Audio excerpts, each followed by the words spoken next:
Well, Farfa uploaded again. As per the contract he signed when he entered Team Saga Halal Kosher, I now have free license to make fun of him. So here we go again. Let's get out the nitpick notebook. Farfa, you said you couldn't care less, when in fact you meant you could care less? 10 points from Gryffindor, please. I knew that English degree wasn't useless after all. No, okay, seriously. Farfa's new video is called Why I'm Quitting Yu-Gi-Oh! Genesis and Coming Out, though it was quickly edited to remove the last part and the final few minutes of the video. A boy can dream, can't he? In it, he actually spends a pretty substantial part of the video talking not about how he's disappointed with the format, but about how he's actually quite happy with the direction it's gone.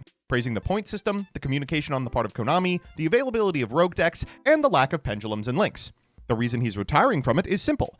3 points we can group into power level issues, a lack of interest on the part of the player base, and a complete absence of digital integration. And, I mean, clip this if you like, but for once in my life, I totally and wholeheartedly agree with Farfa. Genesys is some of the most fun I've had playing Yu-Gi-Oh! Ever. I've loved the Genesys series I've been a part of. I've entered a whole bunch of events at every level available. I'm basically exclusively playing it while we all wait around for the ban list. But I can't deny that these 3 things are causing what could have caught like wildfire to sputter and burn out. So I'd like to talk about what Farfa's problems with the format are, add my own insight, and maybe even identify some places in which he was too generous to Konami. And let's start with, but first, this video is sponsored by Yu-Gi-Oh! Pro Deck. Despite what some Yu-Gi-Tubers who shall not be named would have you believe, the TCG is alive and well. And if you're looking to start your journey into paper, there's no better place to begin than Yu-Gi-Oh! Pro Deck. With up-to-the-minute reporting on every major tournament worldwide, searchable and interactable pie charts and deck lists, and all the bells and whistles you've come to expect from one of the best draft and collection management sites on the net, Yu-Gi-Oh! Pro Deck is the place to be. Check it out today at www.ygoprodeck.com. Now back to the video. This one's so hard to talk about, man. It's easy to write it off as cynical. Wow, Farfa chasing trends instead of doing the work to improve the community. But, oh god, you're gonna have to listen to me speak from a position of privilege here. Yu-Gi tubing is a job. It's one of the best jobs in the world. Not many other professions allow you to feed your family while playing video games. But just like a 9-to-5, sometimes you gotta do bullshit you don't want to. I always see people responding to a lamentation that we can't just make whatever video we want with, why not? Afraid to be uncompromising in your artistic vision? And the answer to that is yes. There is a financial incentive tied to uploading, and in order to make ends meet, we have to meet the community where they are. For every example people can point to of a passion project working, the progression series for instance, there's 1,000 more where someone took a huge risk and flamed out. There's over a dozen of those on my channel. What I've learned over the course of my time in Yu-Gi-Oh! Is the community's interest in a format has very little to do with how good it is, how engaging, how balanced, and almost everything to do with how consistently available tournaments and content are. For Farfa, very few people have done as much as he has to get Genesys off the ground. He's responsible for some of the biggest Genesys tournaments on any platform. He's uploaded more Genesys content than pretty much anyone. And he has tried time and time again to just get it to take. And it isn't. To quote him, this is a bit of a chicken and the egg situation, or a cart before the horse if you're a jackass, where people will only be interested in Genesys when there's consistent tournaments and content, and there won't be consistent tournaments and content until there's interest in the format. He points out the low view Genesys TMTs on my channel as an example of how it isn't working out, and he's completely right. I see similar dips when I play Genesys on stream or talk about Genesys points updates or speak about it on the Clips channel. For me, I keep making those videos because I see them both as an investment into a future where Genesys is extremely popular and a resource for a format that has so few of them. But I can't deny they're not lining my pockets. But why aren't people watching? Well, I think it has a little to do with this. So Farfa has 3 points here that are all pretty similar. The format's too high power, it feels like Modern 2, and the points list is oftentimes too lenient. He's once again right. Ugh.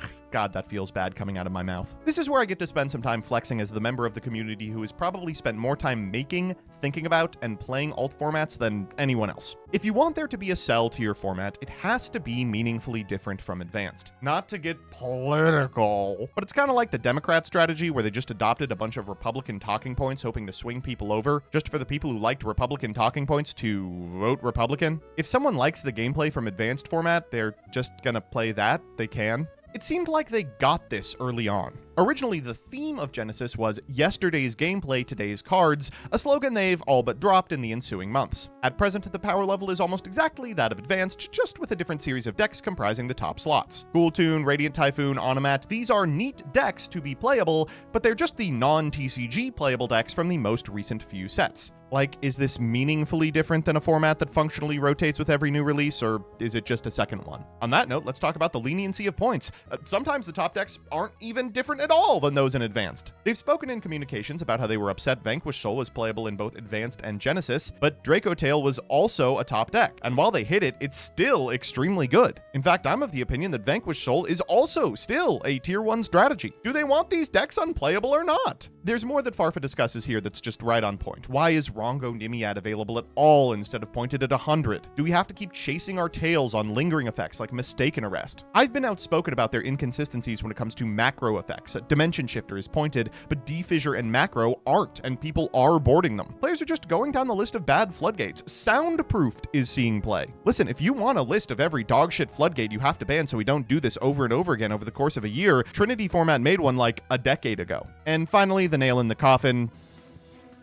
I know Genesys is a Konami of America venture, but a lack of integration into Master Duel is going to kill it. In 2026, in order to be able to make the consistent, visible, watchable content demanded by viewers, we need to be able to reconstruct it in Master Duel. At present, we can't. Because the top decks are mostly new strategies, and because Master Duel lags behind the TCG, there is no way to reproduce honest Genesis gameplay there. There's a reason Hardlegs series is on MD Pro 3. I know it's a different team, and I can appreciate what they're doing. These YCS main events and the insane prizing it's getting is nothing to shake a stick at. But as one wise philosopher once said, the continued success of Master Duel is coming at the expense of paper play. The future of Yu-Gi-Oh! Is digital, and without a digital component, it's really, really hard to get anything off of the ground.